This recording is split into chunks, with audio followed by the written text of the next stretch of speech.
Namo tassa bhagavato arahato samma sambuddhassa.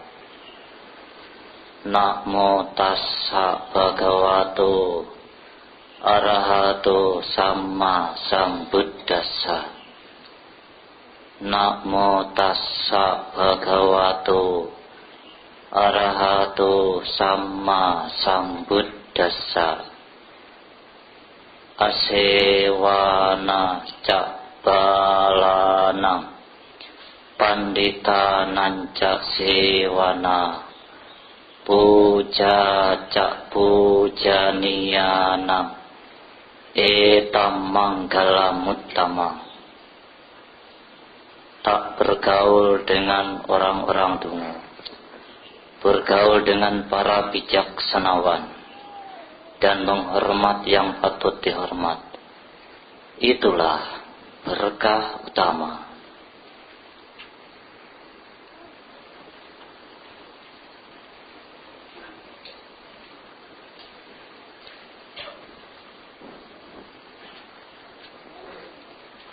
Kepada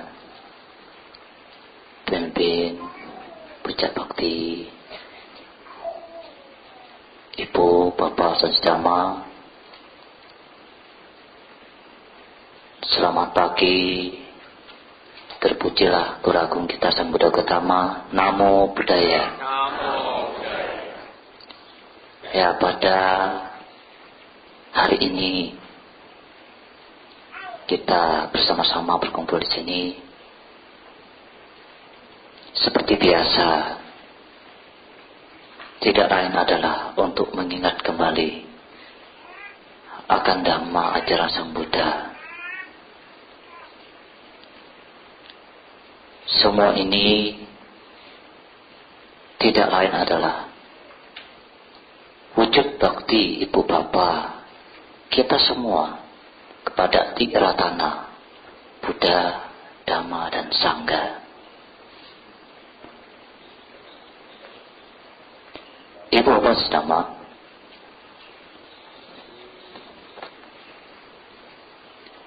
di dalam masyarakat, dalam kehidupan sehari-hari, masih banyak kita temui adanya kebiasaan-kebiasaan atau budaya, tradisi yang mana tidak semua budaya tradisi itu baik menurut Dhamma. Hanya saja persoalannya Ibu Bapak, kalau sudah bicara tradisi, bicara budaya, umumnya di mana budaya itu berlaku, di mana tradisi itu berlaku, orang menjadi tidak lagi protes, walaupun itu sebenarnya ada yang kurang patut, kurang cocok dari segi hukum kebenaran. Seperti dalam berita Dhamma Cakra yang Ibu Bapak pegang itu, Ibu Bapak baca itu, Bante itu mengambil dari syair Dhammapada ya 26-27 Dhammapada Atthakatha. Jadi sesungguhnya sejak zaman dahulu itu sudah ada tradisi-tradisi, budaya-budaya yang ternyata kurang begitu baik, tetapi dipraktikkan dalam kehidupan masyarakat. Kalau di masa Buddha itu diceritakan bahwa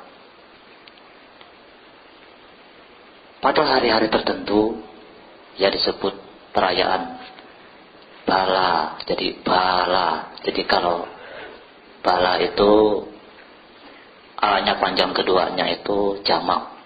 Kalau dia hanya tunggal, bala. Kalau balaknya tanpa ada tanda panjang itu kekuatan, tapi kalau balak, nah itu artinya dungu atau bodoh. Sama sila, dengan sila itu artinya beda. Jadi memang dalam bahasa Pali ini pengucapan itu juga penting tanda baca. Mirip bahasa Inggris. Tapi kalau bahasa Indonesia itu berbeda, Ibu Bapak. Mau panjang, mau pendek, mengucapkan artinya sama. Contohnya, kaki, ya artinya tetap kaki. Tapi kalau bahasa Inggris, coat dengan coat, artinya sudah lain. Pot dengan pot, sudah lain. Sama bahasa Pali. Sila. Kalau Ibu Bapak balik, nanti bukannya minta moralitas, permohonan 5 sila, tapi minta batu. Artinya jadi batu. Nah, perayaan Pala Nekata itu diceritakan di masa Buddha di Swati. Itu para pemuda melumuri tubuhnya ini dengan kotoran-kotoran sapi, ya, yang berdebu. Mereka berteriak-teriak, bahkan bukan hanya teriak biasa, tapi mencaci maki, mengumpat.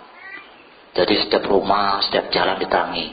Nah, rumah-rumah ini yang didatangi ini, kalau tidak mau memberi uang waktu itu, mereka tidak akan pergi. Jadi suruh memaki-maki. Nah, makanya di masa muda itu Sang Buddha dan Buku Sangga biasa berpindah patah. Nah, ada umat yang berkeyakinan tahu ada budaya seperti itu, lagi ada perayaan seperti itu, mereka mengirim utusan ke wihara supaya Sang Buddha dan Buku Sangga tidak turun ke kota dulu selama 7 hari.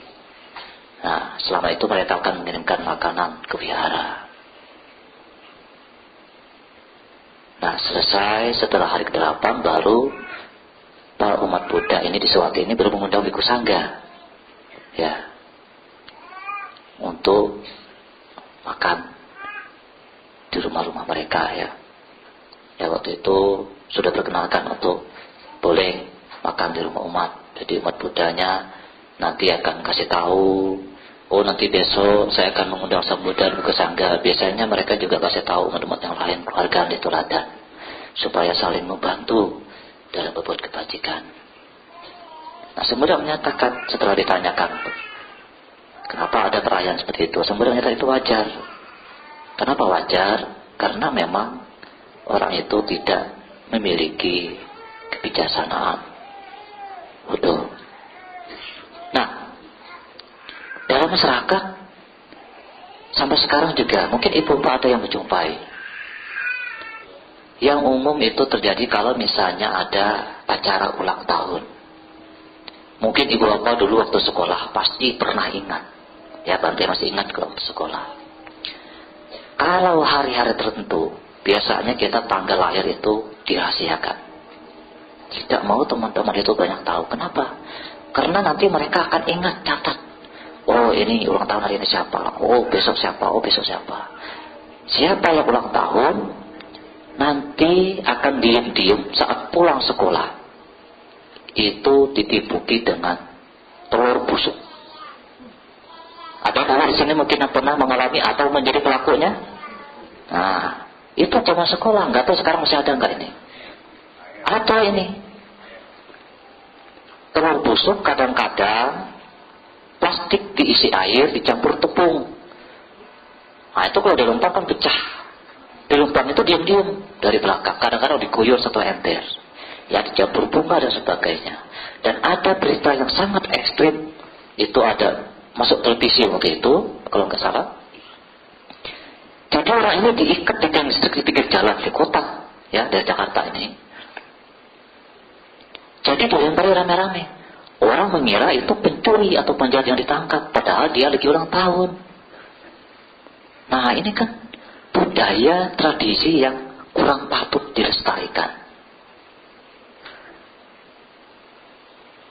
nikah, ini salah satu contoh. Belum lagi budaya, misalnya budaya mabuk. Ada juga, ini juga ulang tahun. Ya, ada beberapa bulan yang lalu Bante baca berita, ulang tahun, menginap di kos temannya, ya temannya dia perempuan, yang ulang tahunnya laki-laki. Apa yang dilakukan? Pesta minum-minuman keras. 2 orang itu mati, termasuk yang punya kos yang perempuan itu. Nah, ini kan budaya yang kurang patut, kurang layak, tidak baik. Memang tidak salah kalau kita mau merayakan ulang tahun yang mengikuti tradisi budaya.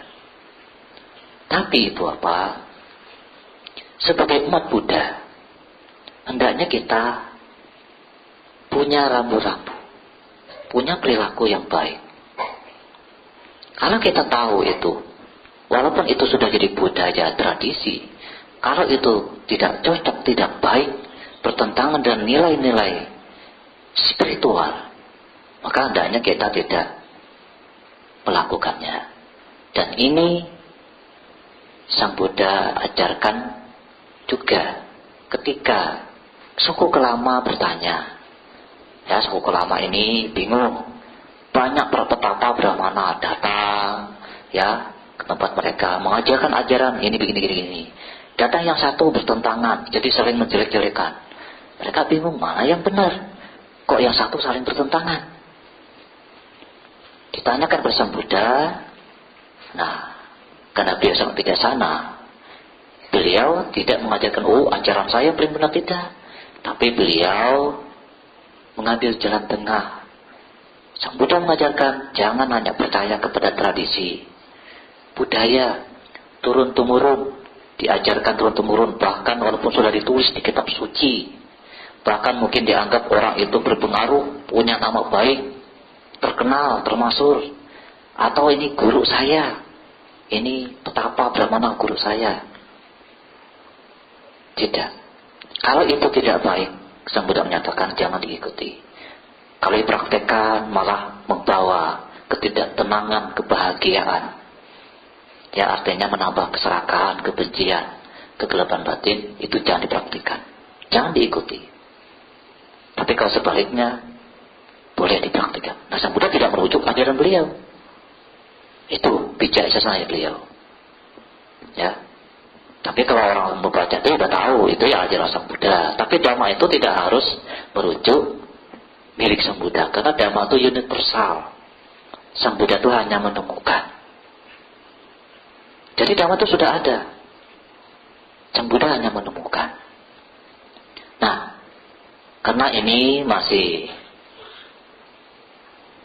dalam masa-masa Katina, ya, itu sampai tanggal 7 nanti, maka Bante akan sedikit menguraikan juga tentang dana. Ya, bagaimana supaya ibu bapak dalam kehidupan sehari-hari berbuat baik itu memiliki perilaku yang bijak. Jadi ini tidak harus dana dalam artian materi saja, tapi berbuat baik secara umum. Bagaimana supaya perbuatan baik ini memberikan manfaat yang maksimal? Karena kalau cara-caranya tidak sesuai dengan Dhamma, memberikan hasil juga tapi tidak maksimal. Nah, ini sumbernya di dalam Anguttara Nikaya yang diterbitkan oleh Pali Text Society jilid ketiga halaman 172. Yang pertama, kalau ibu bapak mau berbuat baik, itu memberikan manfaat yang maksimal, harus memiliki sadar, keyakinan. Keyakinan di sini artinya memahami apa itu hukum sebab akibat, hukum karma. Kalau berbuat baik, kita mengerti bahwa dengan berbuat baik ini pasti nanti kita akan memperoleh kebahagiaan. Kapan? Itu hanya masalah proses. Kalau seseorang memiliki keyakinan itu apa? Di dalam pertanyaan Belinda Panha, ketika Raja Belinda bertanya kepada Yang Arya Bantenaga Sena, apa ciri-ciri keyakinan? Ciri-ciri keyakinan itu adalah ia tenang dan akan menyingkirkan segala rintangan. Maka Ibu Bapak, kalau seseorang punya keyakinan, walaupun ada rintangan, ada kesulitan, itu tidak jadi masalah.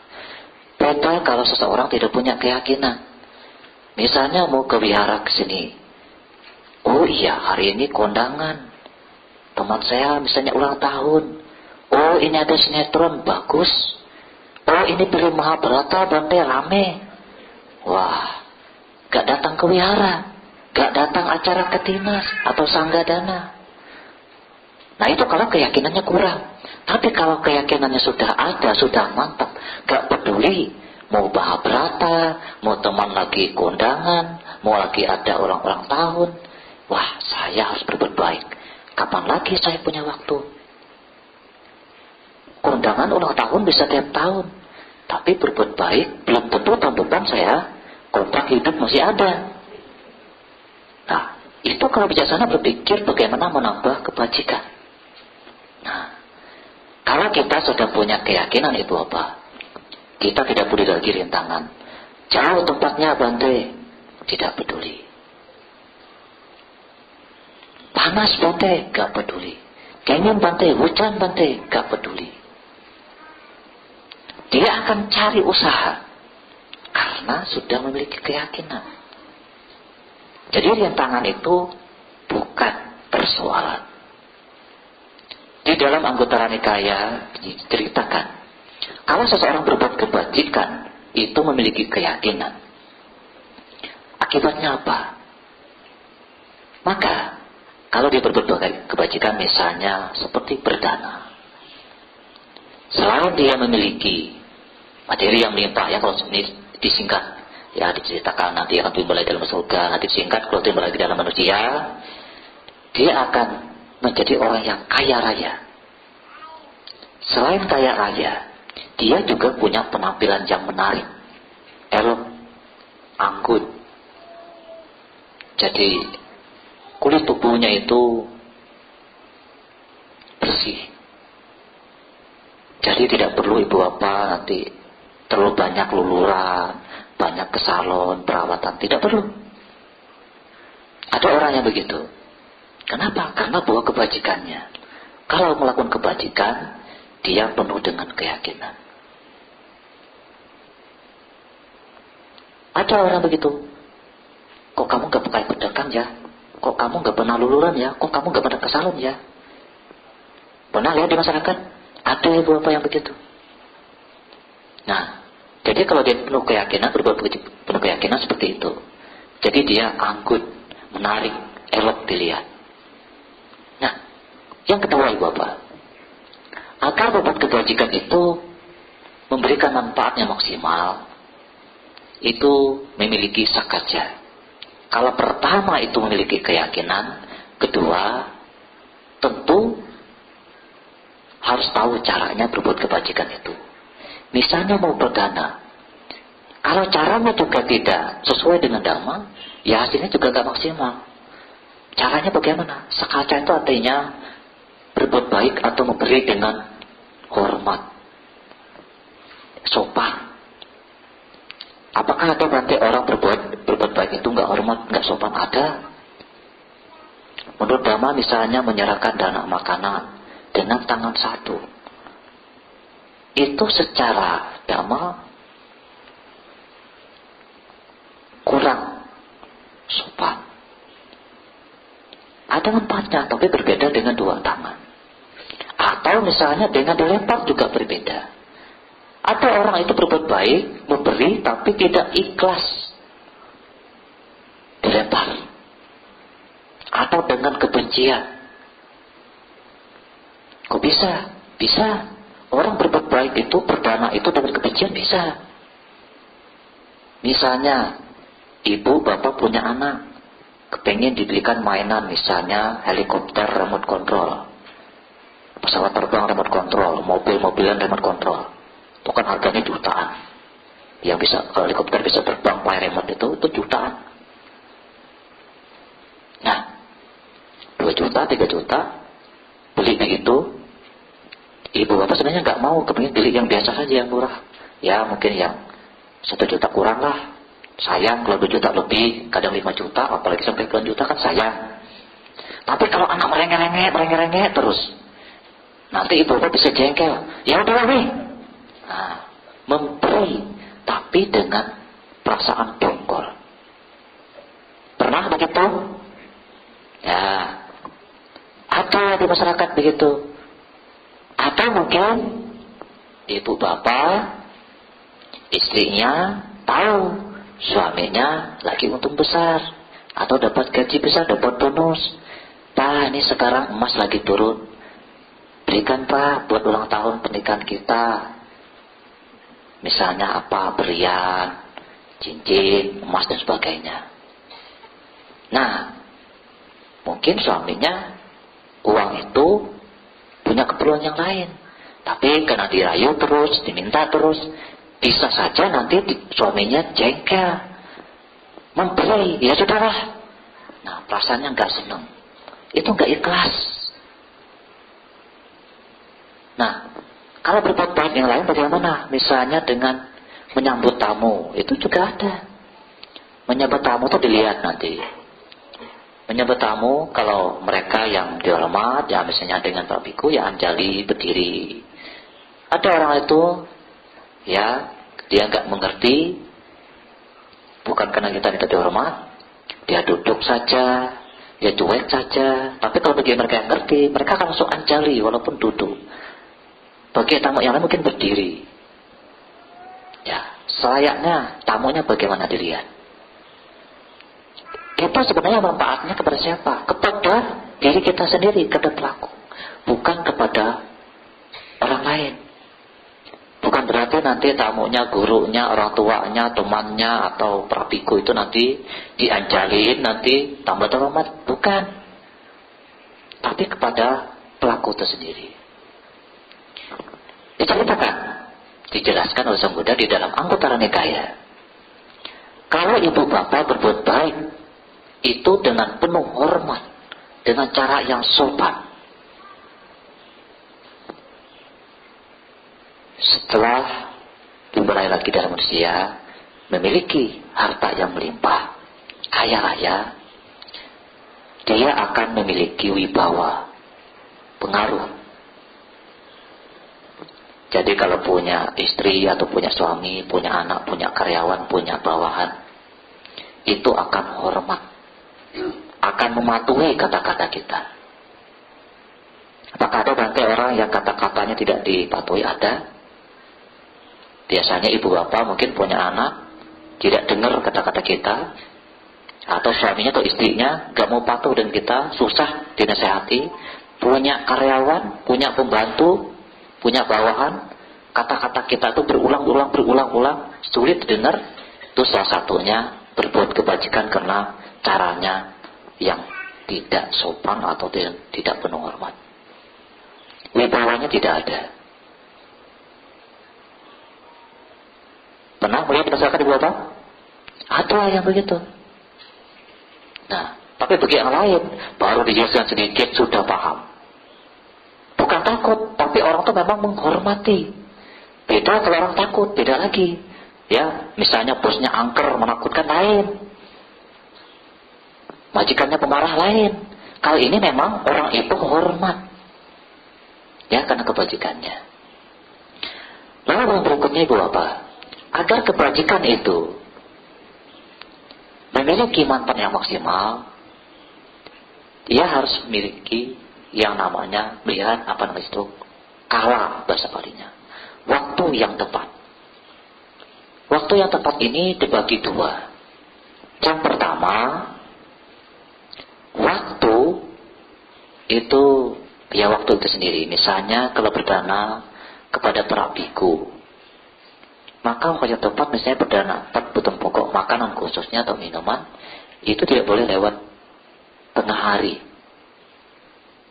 Ya, sekarang sepakati jam 12 siang. Ya, yang tepatnya itu lewat tengah hari. Kalau ibu bapak berdana makanan tapi malam, ya sudah nggak tepat. Lalu kemudian yang kedua, artinya materinya. Kalau pertama itu waktunya yang tepat, kedua materinya, bendanya. Ini juga sasarannya harus dilihat. Kalau ibu bapak mau berdana, itu memang baik. Tapi kalau berdana kepada kami perabiku, berdana sisir, wah gak cocok. Berarti gak pernah tuh sisiran. Minyak rambut misalnya. Nah, atau berdana sepatu. Wah, berarti gak perlu main bola. Ya, kalau mau berdana sepatu, ya kepada yang lain saja. Jadi dilihat objeknya. Atau ibu bapak mau berdana tempat panti jompo. Ya kira-kira panti jompo itu perlunya apa? Jadi jangan nanti didanakan gaun pesta. Wah, oma-oma kok disuruh dansa pesta, ya sudah kurang pas. Jadi nanti lihat objeknya, ya, waktunya juga dilihat.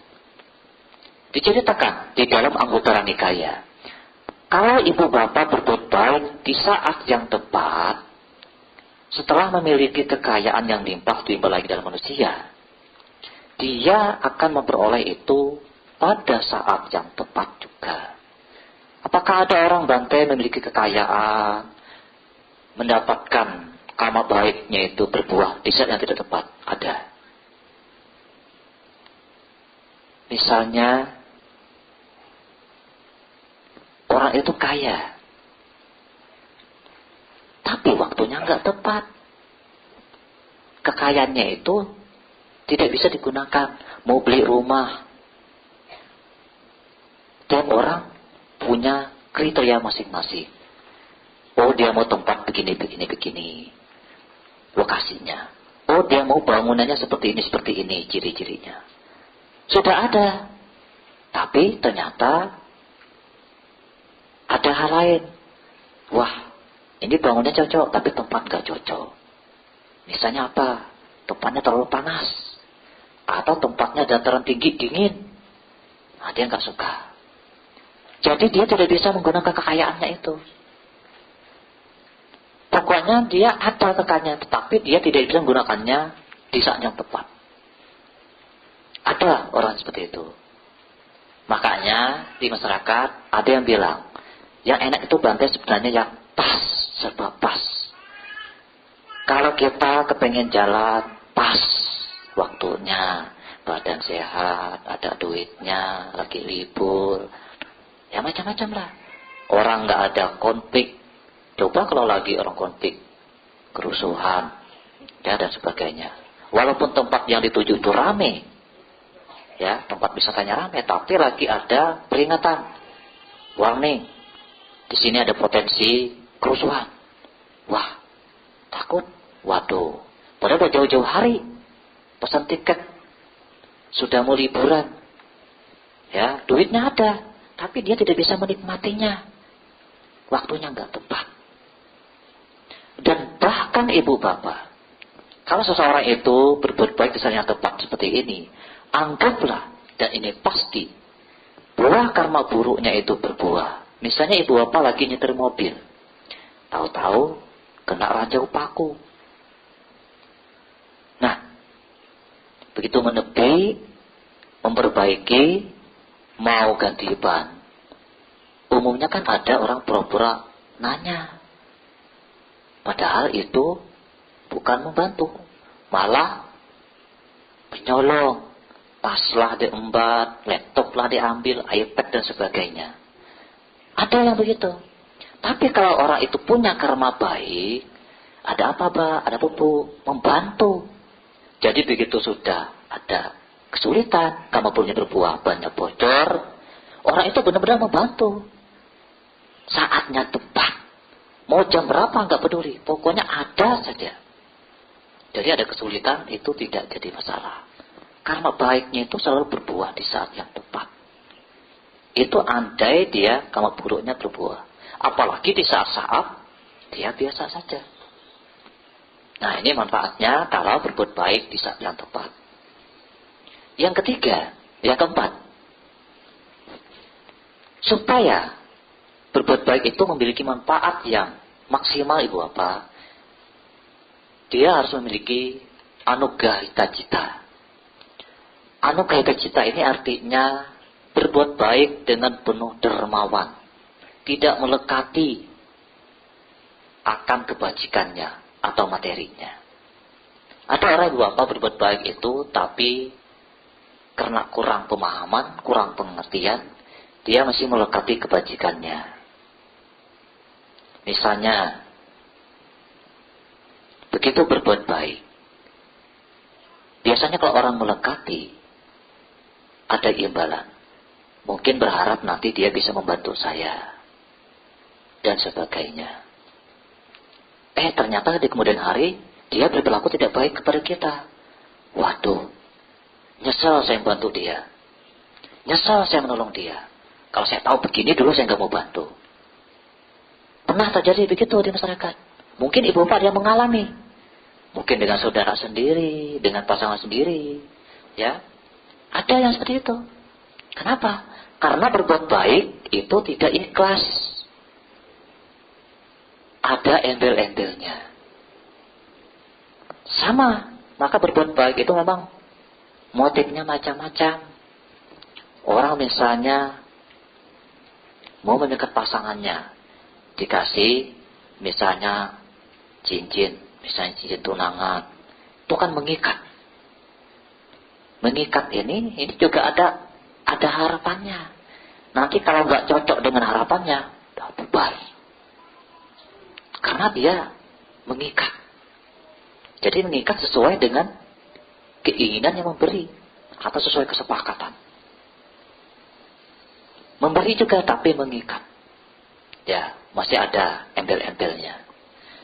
Nah, diceritakan di dalam Anggutara Nikaya, kalau berbuat baik seperti ini, dia menyesal di kemudian hari, melekat. Dia tidak bisa menikmati kekayaannya itu. Atau dalam Dhammapada Atthakatha, syair 355, diceritakan bahwa pernah Raja Pasenadi itu mengangkut hartawan, orang kaya. Itu waktunya sampai 7 hari.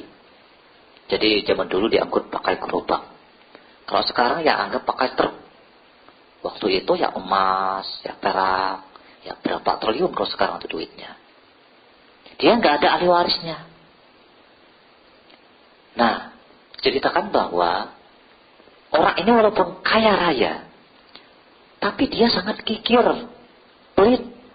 Bahkan untuk dirinya sendiri, jangankan berbuat baik. Untuk beli bajunya saja, pakaiannya saja. Dia memakai pakaian yang kasar, yang murah. Tapi ya beda kalau orang itu sederhana. Ini dia kikir. Jadi untuk diri sendiri saja dia masih pikir untuk menggunakannya. Jadi hartanya itu seperti pajangan saja. Dia tidak bisa menggunakan kekayaannya. Ya makanan, ya pakaian, apa tempat tinggal. Dia kikir, tidak bisa menggunakan kekayaannya. Ada begitu masyarakat. Mungkin ibu bapak pernah melihat. Di bank miliaran. Kayaknya banyak. Tapi untuk menggunakan untuk diri sendiri, dia itu sangat sulit. Salah satunya berbuat baik karena menyesal. Nah, masalah lampaunya di Sang Buddha bahwa hartawan ini, dia juga kaya. Saat itu masa ajaran sama Sang Buddha sudah tidak ada. Jadi pada masa-masa itu nanti setelah sekian waktu yang lama, ada orang-orang yang sudah bertapa, nanti ada Pajaka Buddha muncul. Jadi arahat juga Pajaka Buddha. Nah, pindah patah tiba di depan rumah orang kaya ini. Nah, orang kaya ini dia lagi ada urusan kepingin menemui raja, sehingga dia menyuruh istrinya untuk mendanakan makanan kepada Pajaka Buddha itu. Nah, istrinya berpikir, wah jarang-jarang ini suami saya ini mengizinkan istrinya berbuat baik. Maka dia danakan makanan banyak. Dan makanan pilihan yang terbaik. Di saat hartawan tadi pulang dari kerajaan bertemu raja, ketemu lagi dengan Paceka Buddha tadi. Ditanya, Bante, apakah istri saya sudah mendanakan makanan buat Bante? Nah, lalu dilihatkan bermakanan ya. Jadi tidak banyak ngomong, jadi hanya buka tutup bowl saja. Begitu melihat, wah, langsung muncul pikiran tidak baik. Ya, kena bowlnya itu mangkoknya penuh, makannya enak-enak. Wah, daripada saya mendanakan makanan kepada biku ini, lebih baik saya mendanakan makanan ini kepada karyawan saya, anak buah saya. Paling tidak saya akan mendapatkan pelayanan yang lebih baik. Nah, jadi dia menyesal. Muncul penyesalan. Nah, kehidupan sekarang zaman Buddha Gautama, karena dia memberi izin, ya menyuruh istrinya berbuat baik, mendanakan makanan untuk Paceka Buddha, kehidupan sekarang dia kaya raya lagi. Tapi karena dia bilang kemudian hari dia menyesal, kekayaan itu dia tidak bisa menggunakannya. Jadi dia enggan menggunakannya. Jadi hati-hati Ibu Bapak. Kalau berbuat baik apa saja, jadi nggak harus berdana dalam arti materi, bisa dalam arti yang lain, dengan tenaga, ya, dengan ucapan-ucapan kita yang baik apa saja kepada keluarga, kepada teman, kepada tetangga. Kalau kita menyesal kemudian hari, akibatnya seperti ini. Nanti kita akan memperoleh kebajikan itu, tapi tidak bisa menggunakan kekayaan atau hasil kebajikan itu. Sangat disayangkan kalau sampai seperti ini. Maka kita harus berhati-hati. Makanya perlu kita mengisi pikiran ini. Ya, biasanya para biku itu menyatakan kalau mau berbuat baik, khususnya berdana, niat itu harus dipersiapkan dengan baik. Sebelum melakukan kebajikan itu harus dipersiapkan dengan baik. Di saat memberikan, di saat melakukan kebajikan, dan setelah melakukan, itu harus dijaga. Ini penting sekali. Karena kalau sampai menyesal, ya tidak bisa menikmati hasil dari kebajikan itu sendiri.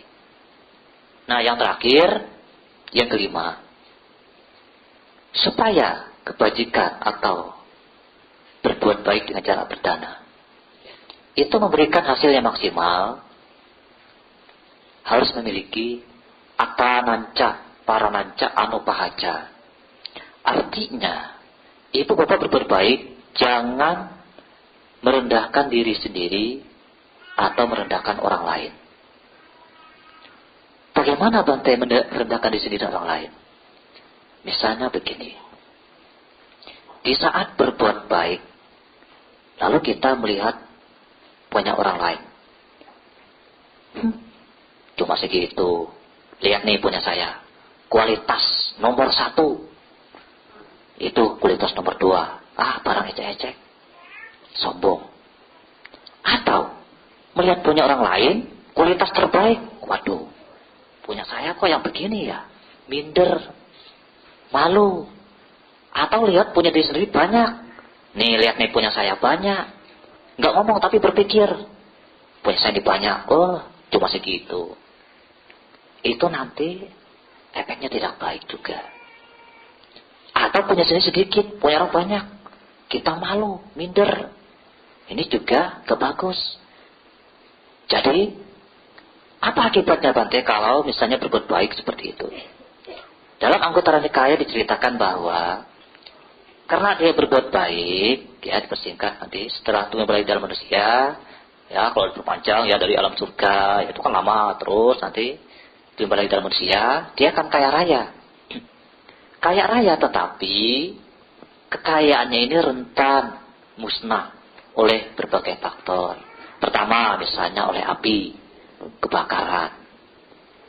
Yang kedua, kena air, banjir, tsunami. Yang ketiga, bencana alam, gunung Merapi meletus, ya gempa bumi, ya angin badai, nanti rumahnya hancur dan sebagainya. Atau nanti disita oleh pemerintah, mungkin nggak bayar pajak dan sebagainya, atau oleh pencuri, oleh perampok, atau oleh ahli waris yang tidak baik, ahli waris yang serakah.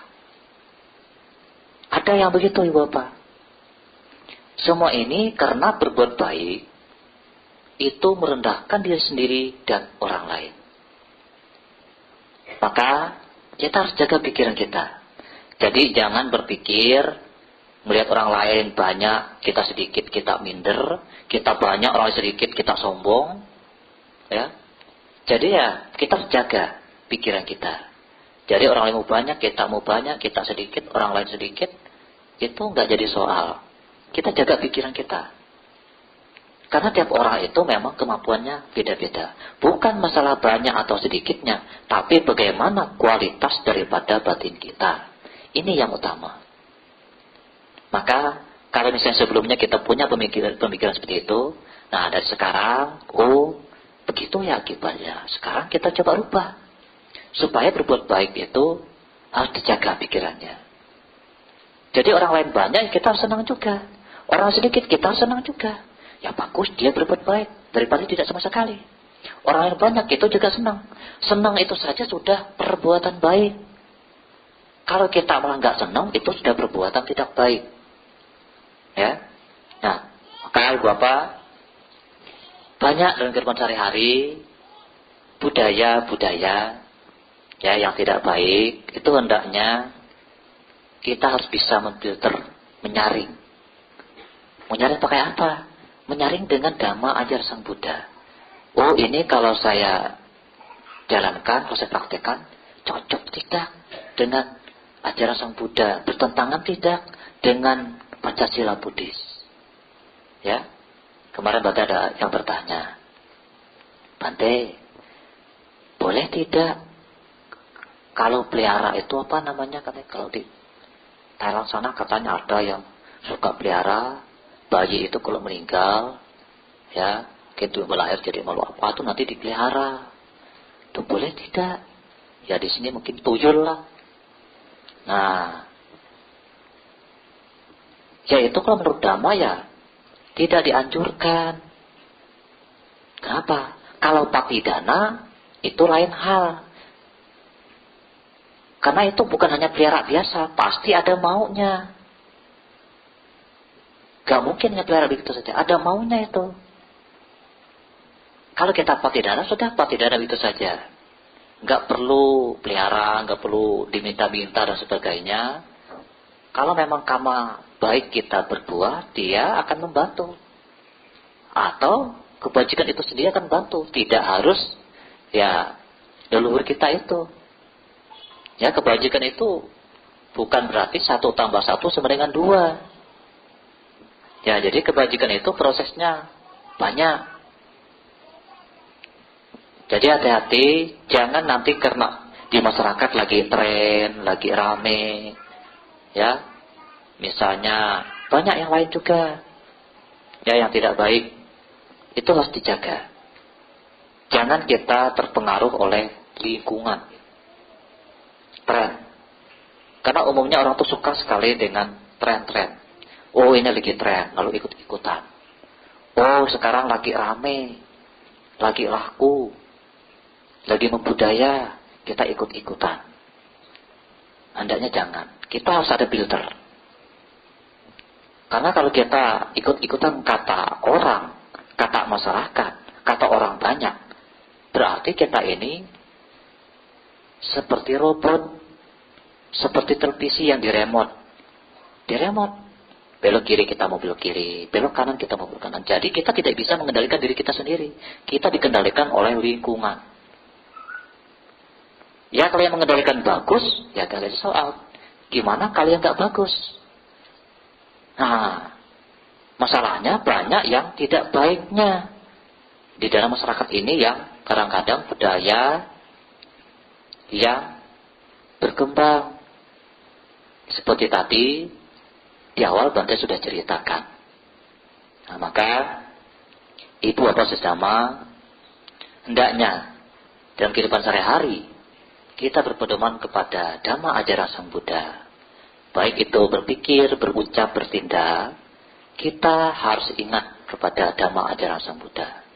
Dan Bante minta supaya 5 hal tadi yang Bante kutip di dalam Anguttara Nikaya, supaya berbuat baik, memberikan manfaatnya maksimal, Pertama harus memiliki sada, keyakinan, sakaca, melakukan kebajikan dengan penuh hormat, sopan. Kemudian kala, waktu yang tepat. Anugahita cita, dengan berbuat kebajikan dengan hati yang dermawan, tidak melekat dengan kebajikan. Kemudian terakhir memiliki athananca, parananca, anupahaca. Berbuat baik tidak merendahkan diri sendiri dan orang lain. Dengan melakukan hal ini, selain memperoleh kebajikan-kebajikan, kekayaan-kekayaan, dia juga akan memperoleh akibat yang lain. Kalau dengan keyakinan, dia nantinya akan memiliki keelokan, keindahan. Dengan hormat, memiliki wibawa, punya pengaruh. Waktu yang tepat, nanti juga kekayaannya bisa dinikmati saat yang tepat. Kalau dia misalnya berbuat baik dengan hati yang dermawan, dia akan bisa menikmati kekayaannya itu. Kemudian terakhir, kekayaannya itu akan aman. Tidak akan musnah oleh api, oleh air, bencana alam, disita oleh pemerintah, perampok, pencuri, dan ahli waris yang tidak baik. Ini perbuatan baik apa saja. Apakah berdana, ya, dengan materi atau non-materi, dengan tenaga, dengan ucapan, apa saja. Berbuat baik. 5 hal ini hendaknya dipraktikkan. Ya, ini beberapa yang bisa Bante sampaikan pada kesempatan kali ini. Semoga apa yang Bante sampaikan ini memberikan pengertian, wawasan, pemahaman akan Dhamma, sehingga ibu bapak bisa berbuat baik, praktik dalam kehidupan sehari-hari, itu memberikan manfaat yang maksimal dengan berpedoman kepada Dhamma. Jadi tradisi-tradisi budaya-budaya itu, agama Buddha bukan berarti anti sama sekali, tapi kita harus filter, kita harus saring, kita harus sesuaikan dengan Dhamma Ajaran Buddha, sehingga nanti kita akan boleh kebahagiaan dari kehidupan sekarang dan juga kehidupan yang akan datang, hingga akhirnya kesempurnaan kebajikan kita itu nantinya akan menuntun kepada kebebasan tertinggi Nibbana. Sabesata Bhavantu Sukitata, semoga semua makhluk itu berbahagia. Sadhu, sadhu, sadhu.